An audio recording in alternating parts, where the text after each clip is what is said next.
Assalamualaikum warahmatullahi wabarakatuh. Kali ini kita akan melihat cuplikan ceramah dari Abbas Buntet yang mengatakan Ba'alawi bukan keturunan Nabi, yang membuatnya ditolak ceramah di berbagai tempat, baik di Kalimantan ataupun di daerah-daerah lain. Jadi Abbas Buntet ini, kalau kalian belum tahu, adalah pemecah belah umat, pembatal nasab para Habib Ba'alawi, komplotannya begal nasab daripada Kiai Imaduddin dan komplotannya, teman-teman. Mari kita lihat video ceramahnya. Bentuk kejahatan terhadap negara kesatuan Republik Indonesia, dan saya mohon kepada seluruh aparat dan pemerintah, jangan tinggal diam, bergeraklah kalian membela bangsa dan negara ini yang sudah diacak-acak oleh orang. Mungkin apa badan? Mungkin apa badan? Siapa yang mengacak-acak Abbas Buntet? Maka dari itu para saya minta kepada kaum Ba'alawi, hiduplah dengan tentram di Indonesia. Kami tahu kalian itu di negaranya negara miskin, gak ada apa-apanya. Kalau memang negara kalian itu adalah negara yang penuh barokah, kalau memang negara kalian itu adalah negara tempatnya wali, semua doa diijabahi. Saya mohon kepada kalian kembali kepada negara kalian di Indonesia.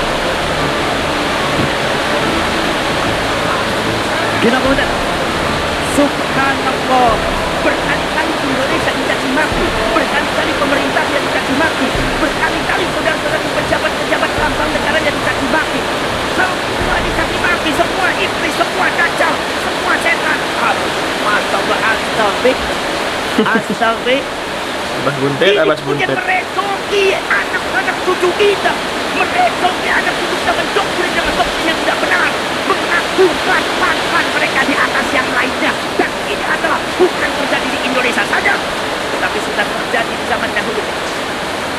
Saudara-saudara sekalian, yang diagung-agungkan oleh mereka adalah Al-Faqihul Muqaddam.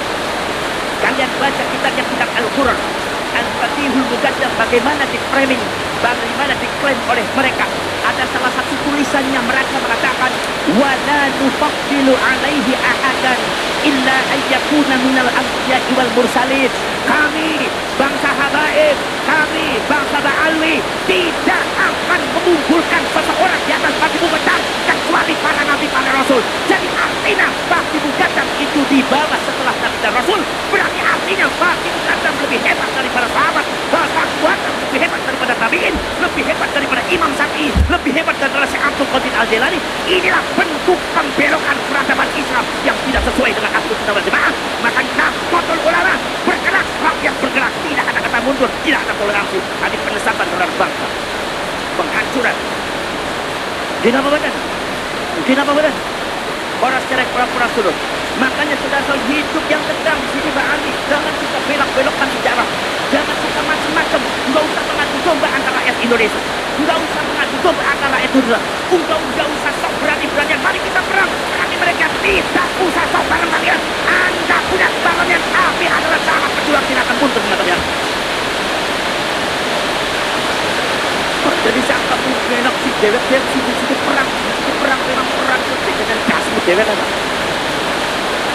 Kenapa dan? Perjuangan Wali Songo Indonesia bukan diciptakan untuk perang. Perjuangan Wali Songo Indonesia Laskar Samudra bukan diciptakan untuk membenci orang, tapi untuk membereskan, menempatkan sesuatu pada tempatnya. Kenapa betul? Saudara-saudara sekalian, maka dari itu saudara-saudara sekalian, kita semua harus bangkit semuanya. Jangan sampai kita terdoktrin oleh doktrin-doktrin yang tidak benar. Saudara-saudara sekalian, banyak sekali saudara-saudara.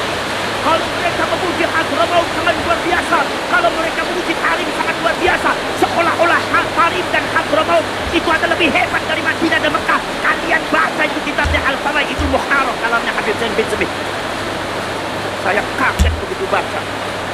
Subhanallah, ini bisa-bisa yang dibelokkan bukan sekedar rakyat Indonesia, bukan sekedar Nahdlatul Ulama Ahlus Sunnah wal Jamaah, tapi ini juga rupanya mereka akan membelokkan sejarah peradaban Islam secara keseluruhan. Waduh, fitnahnya Abbas Buntet. Karena mereka hidupnya banyak di Indonesia. Saudara-saudara sekalian, mereka kerap mendoktrin orang Indonesia. Kiai Ma'ruf Amin, seorang ulama besar ahli fikih yang tidak ada tandingannya di Indonesia, seorang sesepuh Nahdlatul Ulama, disebut dengan kata-kata yang tidak pantas oleh oknum Habib yang jahil, yang ilmunya jauh di bawah Kiai Ma'ruf Amin, tapi merasa dirinya lebih hebat daripada malaikat. Ki Ma'ruf Amin disebutnya babi. Dan itu ngajari kepada jamaahnya. Ada videonya. Anda jangan mengelak. Satu kata berhenti. Kalau Anda tidak berhenti juga, ngacak-ngacak Indonesia, membelokkan sejarah Indonesia, mengacaukan Indonesia, maka pengurus Wali Songo, perjuangan Wali Songo Indonesia lah sabilillah, itu saudara-saudara akan mengadakan musyawarah nasional dari Sabang sampai Merauke untuk diusulkan amatan kepada DPR untuk mempertanyakan status keluarga negaraannya. Kalau seumpama masih ngeyel, cabut, pulangkan mereka ke negaranya. Daripada buat rusuh di Indonesia, mereka tidak nurut terhadap, tidak patuh, tidak setia kepada Indonesia. Ngurus wong sing ora setia marang Indonesia, susah nemen balik mana ngono nyaman teman. Di negara dewek. Badan. Kalau Anda berada di negara Indonesia, hidup di tanah Indonesia, makan di tanah Indonesia, minum di tanah Indonesia, hidup di tanah Indonesia, Anda harus patuh dengan apa yang ada di Indonesia. Hormati Indonesia, bukan kami menghormati Anda. Gila, luar biasa teman-teman semua. Fitnahan Abbas Buntet kepada para Habib Ba'alawi ini luar biasa, kejam sekali ya. Habib Ba'alawi nasabnya sudah masyhur dari dulu sampai sekarang, tidak ada yang menjadi presiden ya. Bahwasanya difitnah sedemikian rupa ingin menguasai Indonesia. Padahal para habaib ya cuman penyambung lidah Nabi Muhammad saja, yaitu sebagai pendakwah ya, sebagai ulama yang dihormati oleh masyarakat. Jadi ada sifat iri dengki, padahal dia seorang ulama juga, kalau kita katakan teman-teman, sebagai penceramah juga, tapi ilmunya ya jelas sangat berbeda daripada ilmu-ilmu para habaib teman-teman semua ya. Si Abbas Buntet ini, apalagi si Imaduddin Al-Kaburi, jelas tidak ada pertanggungjawaban dari Imaduddin, dan ceramahnya pun selalu membatalkan nasab para Habib Ba'alawi dari Abbas Buntet, Kiai Imaduddin, Fuad Pleret, dan lain-lain teman-teman semuanya. Jadi mereka lah sedang mencari orang-orang untuk bergabung ya, orang-orang yang berpengaruh lah istilahnya, sebagai kiai, sebagai gus, sebagai ustadz, yang kira-kira bisa mereka bayar untuk membatalkan nasab para Habib Ba'alawi, untuk ikut-ikutan, untuk direkrut lah istilahnya teman-teman. Jadi mereka-mereka ini ya ceramahnya seperti inilah kalau di atas panggung, membatalkan nasab para Habib Ba'alawi ya teman-teman semuanya. Seperti inilah, luar biasa, mengkait-kaitkan Yaman sebagai, aduh ya, sangat luar biasa kebencian daripada Abbas Buntet kepada para Habib Ba'alawi teman-teman. Nauzubillah summa nauzubillahi min zalik. Tobatlah Abbas Buntet.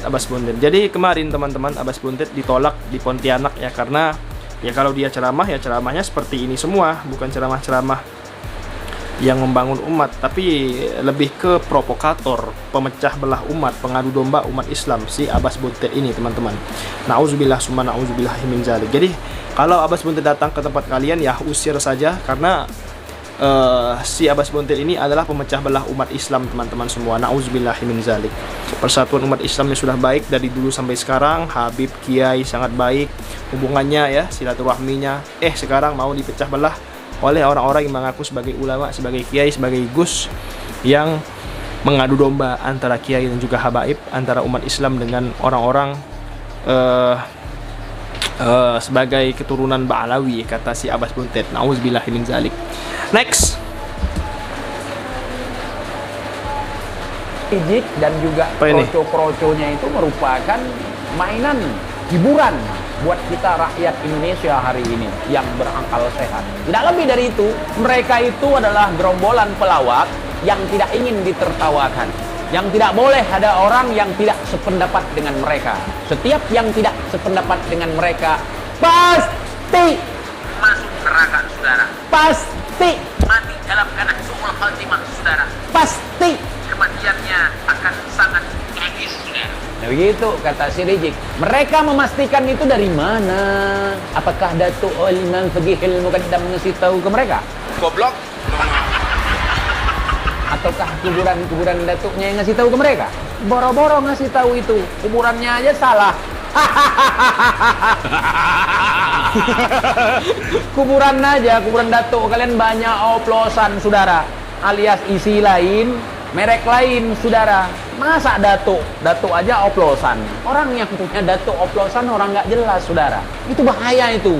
Bukan cuman awam. Kalau awam masih mending, tapi jadi orang tolol.